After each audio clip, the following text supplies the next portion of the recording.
ለበረከት ሱቁን ልናስረክብ ሄደን የነበረውን ሁኔታ አይተን እንመለስ። እንግዲህ ከዚህ በኋላ በረከት ሊስትሮን በሊስትሮ ብቻ ሳይሆን የቦንዳ ነጋዴ ሆኖ ማለትም የዚህ ሱቅ ባለቤት ሆኖ ነው የምታገኙት። እንኳን ደስ አለ፣ እንኳን ደስ አለ። በጣም ደስ ብሎኛል። አመሰግናለሁ። ፎሎወሮችን አታመሰግናችሁ? ያው ሱቃችንን ቆጥረን ለመረከብ ነው የመጣ ነው ማለት ነው። በጣም ደብሮኛል፣ በጣም ከፍቶኛል። ቤተሰቦቼ ተስፋ ሰጥተው ተስፋዬን አጨልመውታል። እንደምታውቁት ሜሪ ቦንዳ የሰጠውን ቻሌንጅ ሁላችሁም ታውቃላችሁ። ሁላችሁም ተባብራችሁኛል። 1.5 ሚሊዮን ብር የሚያወጣ ቦንዳ ቤት እንሸልማለን ብለው ቻሌንጁን ከሞላውላቸው በኋላ አንድ ወንድሜ ይሄ ዕቃ 1.5 አያወጣም በባለሙያ እናሳይ ብሎኝ ትናንትና ባለሙያ ወስጄ አሳይቸው ነበር። ቤተሰቦቼ ባለሙያውን ሲያየው ማለት ነው እንኳን 1.5 ይቅርና 300 ሺህ እንደማያወጣ ነገረኝ። እና ዛሬም እጄን ለመረከብ እጄ አናግሬያቸው ነበረ። ሰደቡኝ፣ ቤተሰብ ተሳለቁብኝ። አወራቸው በፍቅር ሊሰሙኝ ፈቃደኛ አይደሉም። ቤተሰቦቼ እናንተም የተባበራችሁኝ 1.5 የሚያወጣ ቻለኝ ያሸንፋል፣ የወንድማችን ይቀየር ብላችሁ ነበር። ነገ ተቀይሬ እኔም ቤተሰቦቼ እናት አባቶቼን አግዛለሁ ብዬ ነበር ቻሌንጁን አክሴፕት ያደረኩት። ነገር ግን እነሱ ድራማ እየሰሩ ነው። ቤተሰብ ፍትህ ይገባኛል፣ ፍትህ ሊሰጠኝ ይገባል። የኢትዮጵያ ሕዝብ አይታችሁ ዝም አትበሉ። ፍርዴን ስጡኝ። በቃ እናንተ ፍረዱኝ። ድሀ ስለሆንኩ ነው እንደ እኔ የሚቀለድብኝ። በጣም ደብሮኛል። ሰላም ሰላም፣ ክርስቶስ ይብዛላችሁ። ውድና ተከበራችሁ የእናንተ ዩቲዩብ ተከታታዮች እንዴት ናችሁ? ላይ ባላችሁበት እግዚአብሔር ሰላም ወፈቅሮ በዝዝት በደለ አዲስ ለመጣችሁ እንኳን ሰላም መጣችሁ፣ ለነባሮቹ እንኳን ሰላም ቆያችሁ እያልኩኝ ላይክ፣ ሼር፣ ሰብስክራይብ ሰፖርት ሰላም ታደርጉኝ በጣም እጅግ አድርጌ ለመሰገነ አሁን እንድንከፋችሁ አይለኝ ይላለው። ዛሬ ይዤላችሁ የመጣሁት እንግዲህ ሊስትሮ ወንድማችን ሚስጥሩ የሚሰራ አንድ ወንድማችን በረከት የሚባል ወንድማችን ነበረ። እንግዲህ 3 አመት ሆኖታል እዚህ ስራ ላይ ከተሰማራ ማለት ነው። እንግዲህ ብዙ ጊዜ በኢትዮጵያ ህብረተሰብ አንድ ላይ ቲክቶክ ላይ የሚሰራ ሁሉ እንደዚህ አይነት ቻሌንጅ ካገኘ እንደዚህ አይነት ቻሌንጅ ከሰራ ይሄን ያክል እናደርግልሃለን፣ ይሄን ነገር ሰጣለን የሚሉ አሉ። እሱም ደግሞ አንድ ቀን ወጥቶልኛል ብሎ አንድ ቡቲክ የሚሸጥ ቦንዳ የሚሸጥ እህታችን ይሄን ያክል ፎሎ እና ሰብ ነው ፎሎ ካስደረከኝ ወይ ላይ ካስደረክልኝ ይሄን ያክል ፎሎ ካገኘ ይሄን ያክል ሰጣለሁ ብላ 1.5 ሚሊዮን ሰጣለሁ ብላ ነበር። ቃል ተግባብተው ነበር። ከዛ በኋላ ያ ብሩ ደግሞ ያው እንትን ያ ፎሎ ይሁን ሰብስክራይብ ይሁን እንትን ተባለ ላይክ ይሁን አላቅም እንትን ተባለ ማለት ነው። ያው ሊሳካ ቻለ ማለት ነው። እና በዛ መሀል ላይ ደግሞ 1.5 ሚሊዮን ለማቀበል ይዛ ይሄዳል ወንድማችን። ከዛ በኋላ ደግሞ እናስቀምጠው ብሩ በዛብኝ ማለት ጀመረች ማለት ነው ልጅቷ። እና ከዛ በኋላ ደግሞ ለማስገመት ይሄዳሉ። ይሄ እኮ 1.5 ሚሊዮን ሁሉ አያወጣም፣ ካወጣው 200 ሺህ ብር 300 ሺህ ብር ነው የሚያወጣው። ይሄ ሁሉ ብር ምንድነው ብሎ የገመተው ሰው ወደ እሷ አዞረ ማለት። ከዛ በኋላ ደግሞ እሱ በንዴት ላይ ሆኖ በቃ እያለቀሰ እያለ እንግዲህ አይታችሁታል ማለት ነው። እና ራሴን እለውጣለሁ ብዬ ቤተሰቦችን እለውጣለሁ ብዬ አጓጉቼ ፎሎውና ሰብስክራይብ እንትን ላይክና ፎሎ አድርጎ ተብለን ተደርጎ ህብረተሰቦቼ ነው ተከታዮቼ አንተን ብዬ ይሄ ነገር እንዴት ይገጥመኛል በማለት በጣም ተሰምቶት እያለቀሰ ነው ያየነው ማለት ነው። እና በጣም ያሳዝናል። ለምን እንደዚህ አይነት ነገር የሆነው? ይሄ ነገር ሊሆን ይችላል። ብዙ ጊዜ አንድ ነገር ስንናገር ያ ነገር ይሆንልናል ብለን አናስብም ማለት ነው። ይሄ ብር እኮ ቀላል አይደለም። 1.5 ማለት እኮ ቀላል አይደለም እንዴ! ትልቅዬ እኮ ጸጉር ቤት የሚከፍት ቦንዳ አይደለም። ቦንዳ ማለት እኮ 5-10 ብር እነሱ ናቸው የሚያመጡት ማለት ነው። 20 ብር 30 ብር 40 ብር 100 ብር ሊያመጡት ይችላሉ። እኛ ጋር ሲደርስ ነው 1000 ብር 500 ብር 2000 ብር እያሉ የሚሸጡት ማለት ነው። እና በዛ ኬዝ የመጣ ነው። ያን ሆነ ይህ ግን ብር ማንኛው ነገር እንኳን ስለ ብር ጉዳይ ይቅርና ማንኛው ነገር የምንነገረው ነገር ምንድነው ቫልዩ አለው የለውም፣ ሳይድ ኢፌክት አለው የለውም የሚለው ነገር ሚሞራይዝ ማድረግ አለብን። ከዚች ልጅ የተረዳሁት ይሄን ነው። መጀመሪያ 1.5 ካለች በኋላ ቦንዳው የሚያወጣ ከሆነ ለምን ተናገረች? ልጁስ ደግሞ ለምን ይጓጓል? ሲጀምር ማለት ነው። አሁን በህግ በኩል ተጠይቆ ግዴታ የተናገረችው መናገር መስጠት አለባት። ምክንያቱም ያው ቃል ነው፣ ቃል አይፈልስም። 1.5 ያምጣ ያ እንትን ይበል ይሄ ሁሉ የሆነው ምንድን ነው? የተናገረችው ቃል ማለት ነው። የተናገረችው ቃል ቦንዳው ላይ ያወጣ ይችላል። እሷ ከነ ቁልፉ ነው ያለችው፣ ከነ አሻንጉሊቱ፣ ከነ ልብሱ፣ ከነ ቤቱ ነው ያለችው። ቢያንስ ላይሰንሱ ሳይቀር ነው ቃል የገባችው ማለት ነው። ያ ሁሉ ነገር ደግሞ ለምን ይከሽፋል? መናገር መስጠት አለበት የተናገረችውን ቃል ማለት ነው። እና ያ ሁሉ አወጣም ተብሎ ሲፈረስ 3000 ብር እንትን 200,000 ብር 300,000 ብር አወጣም ተብሎ አሁን ለቅሶ ላይ ነው ያለው ልጁ ማለት ነው። እና እንግዲህ በጣም ያሳዝናል፣ በጣም ልብ ይሰብራል። እግዚአብሔር አምላክ ብቻ ይርዳን። በእውነት አንዳንድ ጊዜ የምንናገረው ነገር እንዴት ዋጋ እንደሚያስከፍለን ነው እዚህ ጋር መረዳት የሚቻለው ማለት ነው። የማይሆንላት ከሆነ ለምን ያን ያክል ብር ለምን ቃል ገባች? ለምን ተናገረች? የማይሆንላት ከሆነ ሰብና ፎሎ ለማስደረግ ከሆነ የኢትዮጵያ ሕዝብ ደግ ነው አድርጉ የምትል እሷ ታዋቂ ከሆነች ፎሎውና ላይክ አድርጉኝ እንደዚህ አይነት ነገር ሰጣችኋለሁ ብትል ያደርጋል የሁሉን ሰው ማለት ነው። እሷ ግን ሰው ማጓጓት ደግሞ በዚህ መሀል ላይ ሰው ማጓጓት ደግሞ ጥሩ አይደለም። ምክንያቱም ይሄ ልጅ መለወጥ የሚፈልግ ሰው ነው። እለወጣለሁ በቃ ቀኔ ተቀየረ፣ በፀሐይ ላይ መንቀመጤን ተቀየርኩ ብሎ ነው ጓግቶ ነው ይሄ ሁሉ የሆነው ማለት ነው። እና መሆን የለበትም ልጁ። ለምንድን ነው እንደዚህ የሚሆነው? እና በጣም ያሳፍራል በእውነት። እግዚአብሔር አምላክ ብቻ ልቦና ይስጠን። እስኪ ወደ ቪዲዮ ልምራችሁ ማለት ነው። በጣም ደብሮኛል፣ በጣም ከፍቶኛል። ቤተሰቦቼ ተስፋ ሰጥተው ተስፋዬን አጨልመውታል። እንደምታውቁት ሜሪ ቦንዳ የሰጠውን ቻሌንጅ ሁላችሁም ታውቃላችሁ፣ ሁላችሁም ተባብራችሁኛል። 1.5 ሚሊዮን ብር የሚያወጣ ቦንዳ ቤት እንሸልማለን ብለው ቻሌንጁን ከሞላውላቸው በኋላ አንድ ወንድሜ ይሄ ዕቃ 1.5 አያወጣም በባለሙያ እናሳየ ብሎኝ ትናንትና ባለሙያው ወስጄ አሳይቸው ነበር ቤተሰቦቼ።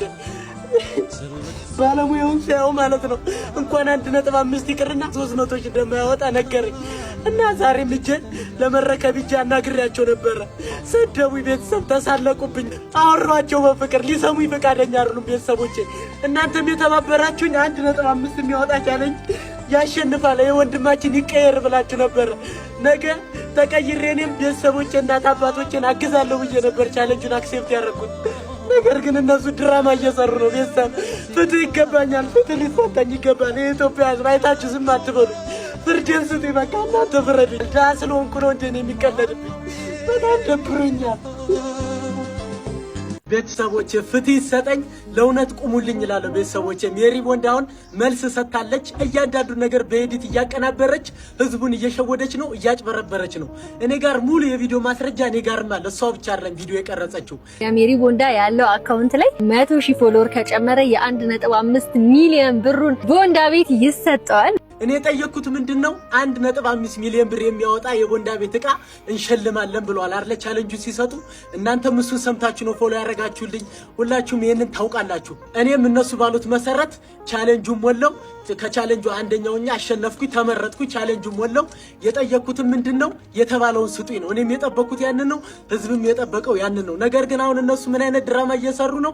በቃ እዛ ጋር ያለው ዕቃ እንደማይሞላ ባለሙያ ማይቶታል። በሱ በኩል እንግዲህ በወንድሜ በኩል አግዞኝ እንደማይሞላ ግልጽ ነው። ምንም ይሄ ምንም ጥያቄ አያስፈልገውም። ላይቡንም እናንተ ተከታተላችኋል። ሌላ ምንም ፍርድ አያስፈልገውም። እሱን የጠየቅኩኝ። እነሱ ደግሞ ነገሩን ወዴት ነው የሚያዞሩት? ተረከብ ነው። ለምን እረከባለሁ? ቤተሰቦቼ ሰርቼ እኮ ነው፣ ሰርቄ አይደለም። እዚህ ጋር ቆሻሻዋ እየደፋው አናቴ ላይ እናቴ ጋር እጄ እዛ ጋር እኮ የማይሆን ተስፋ ነው የሰጠኋት አባቴ ጋር እጄ። ለምን? ምክንያቱም እነሱ በቃ እውነቱን ይሰጡኛል ብዬ አስቤ ነዋ። ለምን እውነቱ ወደ ሌላ ነገር ይቀይሩታል? አሁንም ወደፊት የምምለው እኔ እውነቱ ይውጣልኝ፣ እውነቱ ይሰጠኝ ነው ያልኩኝ። በቃ ሌላ ነገር አልፈልግም። የሞራል ካሳ ራሱ ጠይቃለሁ፣ እከሳለሁ። ቤተሰብ እውነት ምን ጊዜም አሸናፊ ናት። የፈለገ ብትገፋ እውነቴን እፈልጋለሁ። እኔ ሌላ ምንም ያወራሁት ቃል የለኝም።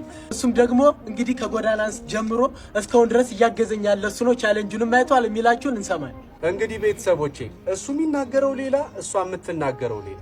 እኔ በህይወቴ ብዙ አይነት ሰዎች አይቻለሁ። እንደዚች ልጅ ያለች ደግሞ አስመሳይ እኔ አላየሁም።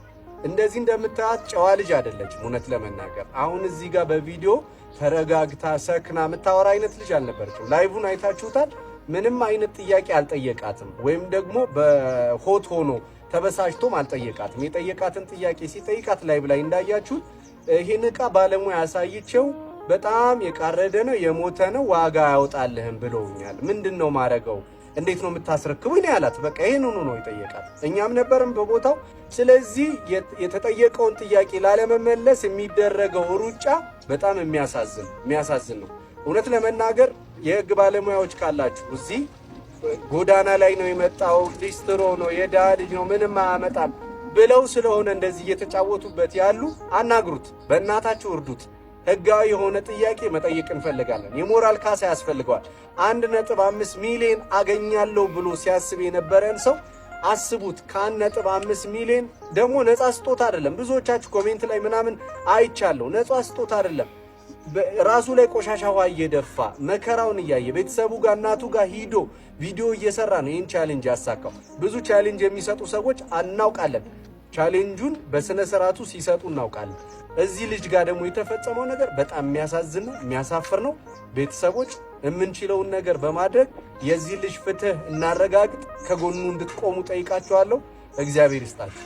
ለበረከት ሱቁን ልናስረክብ ሄደን የነበረውን ሁኔታ አይተን እንመለስ። እንግዲህ ከዚህ በኋላ በረከት ሊስትሮን በሊስትሮ ብቻ ሳይሆን የቦንዳ ነጋዴ ሆኖ ማለትም የዚህ ሱቅ ባለቤት ሆኖ ነው የምታገኙት። እንኳን ደስ አለ፣ እንኳን ደስ አለ። በጣም ደስ ብሎኛል። አመሰግናለሁ። ፎሎወሮችን አታመሰግናችሁ? ያው ሱቃችንን ቆጥረን ለመረከብ ነው የመጣ ነው ማለት ነው። እንደምታዩት ሜሪ ቦንዳ አልሰጥም አላለችም። እንደውም በራሷ ንግድ ፍቃድ እንዲሰራ እንዲሁም ደግሞ 3 ወር የተከፈለበትን የቤት ኪራይ ራሱ እንዲሰራበት ፈቅዳለት ነበር። እንደምታውቁት ሜሪ ቦንዳ በጣም ታዋቂ ናት። 3 ብራንች አላት። የለመደ ብራንቿን ነው የምትሰጠው። ያ ማለት ሽጣ ልውጣ ብትል እንኳን ቁልፍ ሽጣ ነው የምትወጣው።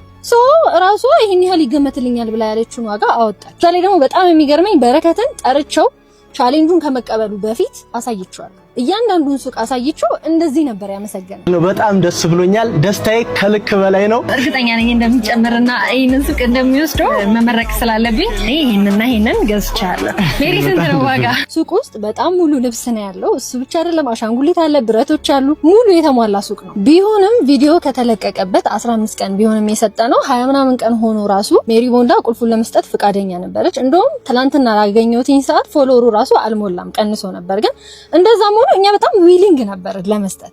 ሱቁን መረከብ እችላለሁ ወይ አለኝ። አዎ ትችላለህ አልኩት። ሄድኩኝ። ሲሄድ 5 ወንዶች ተሰብስበው ቆመዋል። እሱ ብቻ አይደለም ካሜራ ይዘዋል ምናምን። እኔ አይቶት በቃ ደስ ብሎት ምናምንና እግዚአብሔር ነው የምላችሁ በቃ ደስ ብሎኝ ቪዲዮ ሲቀርጹና እንደዛ ነው መሰለኝ። ከዛ ቪዲዮ ሰርቼ መሀል ላይ ገባለሁ። ላይቭ ነው አለኝ። አንዱ እንዴ ላይቭ እንዳለ አላውቅም። በረከት ሲጀመር አላወራንም። ቅሬታ ቢኖረው ራሱ መጀመሪያ እኛ ማውራት ይችላል አይደል? አንድ ቀን እንኳን ቅሬታ አለኝ ብሎ ለኔ አልነገረኝ። እንደምታዩትኛ ልንሸልመው ፍቃደኛ ነበርን። እሱ ግን መሀል ላይ ሐሳቡን ቀየረ። ቃል በቃል ያለን ደላላ ይዤ መጥቼ አልተገመተልኝም ያለው። ሲጀመር ሜሪ ቦንዳ መስጠት የፈለገችው ለሚሰራ ሰው ነው፣ ሱቁን ለሚሸጥ ሰው አይደለም። ኤኒዌይስ ስላሸነፈ ቢወስደውም ችግር የለብንም፣ ግን እሱ አያወጣም ማለት። እሺ 1 ሚሊዮን ብር ስጡኝ። 1 ሚሊዮን ብር እንኳን ስጡኝ። ሌላ 300 ሺህ ነው የሚገመተው። ስለዚህ እናንተ 1 ሚሊዮን ብሩን ስጡኝ። አንፎሎ ቻሌንጅ እናስጀምር። አንፎሎ ማድረግ ሁላችሁም ቤተሰብ ፎሎ ያደረጋችሁ አንፎሎ ማድረግ። ሁለተኛ ደግሞ ይሄ ሞልወያ እንኳን ማይሆን ልብስ ነው። ብቻ በጣም ሲያጣጥል ነበር። እንዲሁም እኔና የስራ ባልደረባይ ሳናቅ ካሜራ ይዞ 5 ልጆችን ይዞ መጥቶ እንደተበደለ መሆን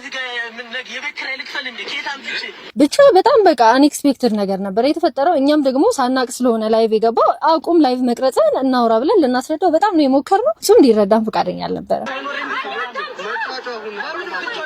እንግዲህ በረከት ስላሸነፈ ይህንን ሽልማት እንዲቀበል ያቅማችንን ሞክረናል። በመጨረሻም ብሩን ስጡኝ በማለት ቻሌንጁ ላይ ያልተጠቀሰ አዲስ ውልም አምጥቷል። ሜሪ ቦንዳ 15 ቀን ብትሰጠውም ግምት ውስጥ በማስገባት ልፋቱን ልትሰጠው ፈቃደኛ ብትሆንም እሱ ግን እንዳያችሁት ስሟን በማጥፋት የተሰጠውን ስጦታ በማጣጣል እንዲሁም ሶሻል ሚዲያ ላይ ያልተፈጠረ ነገር በማውራት በዲሲፕሊን ጉድለት የሰጠችውን ቻሌንጅ ውድቅ አድርጋዋለች። እንግዲህ በረከትን ብላችሁ ፎሎ ያደረጋችሁ ሰዎች አሁንም ቢሆን ይህንን አካውንት ታች አስቀምጥላችኋል። የሜሪ ቦንዳን አካውንት አሁን ፎሎ ማድረግ ትችላላችሁ። ቀድሞ ስላለቀሰና ድራማ ስለሰራ ልክ ነው ማለት አይደለም። በተረፈ ሁለተኛና ሶስተኛ የወጡ ሰዎች ከሱቅ ክራይ ውጪ ልብሶችን እንደምንሸልም ቃል ገብተን ነበር የስራ ማስጀመሪያ።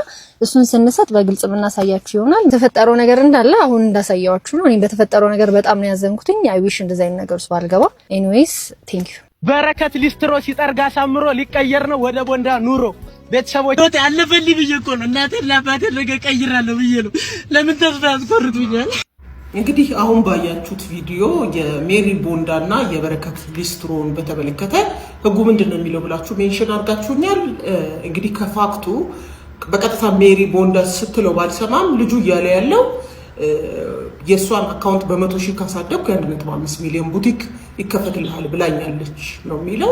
ይህንን ካለች እና እሱ 100 ሺውን ፎሎወር ካስገኘላት ብሩን ለመክፈል ቡቲኩን ለመክፈት ትገደዳለች ወይ ለሚለው፣ አዎ ትገደዳለች። ምክንያቱም በፍትሐ ብሔር ሕጋችን አንቀጽ 1689 መሰረት አንድ ሰው በህዝባዊ የሆነ ቃል ከገባና ማንኛውም ሰው ይሄን ከፈጸመልኝ ይሄን ያገኛል ብሎ ከተናገረና ሌላኛው ሰው ደግሞ እንደ በረከት ሊስትሮ ያለው ሰው ያንን የተስፋ ቃል ተማምኖ ፐብሊክ ፕሮሚሱን ተማምኖ ተግባሩን ከፈጸመ እሷ በገባችው ቃል መሰረት ለመፈጸም እንደምትገደድ በፍትሐ ብሔር ሕጉ በጠቀስኩላችሁ አንቀጽ እንዲሁም ሰበር ደግሞ በመዝገብ ቁጥር 62146 አስገዳጅ ትርጉም ሰጥቶበታል ማለት ነው። ስለሆነ በቀጥታ ከሷ ከሜሪ ትሪፍት ያልሰማሁት ነገር ይሄንን 1.5 ሚሊዮን የሚያወጣ ቡቲክ ሰጣለሁ ማለቷን ነው ካለች እና በተባለው መሰረት የተጠየቀውን ተግባር በረከት ሊስትሮ ከተወጣ ግን አዎ በህግ ያንን ቃል የገባችውን ነገር ለመፈጸም ግዴታ አለባት።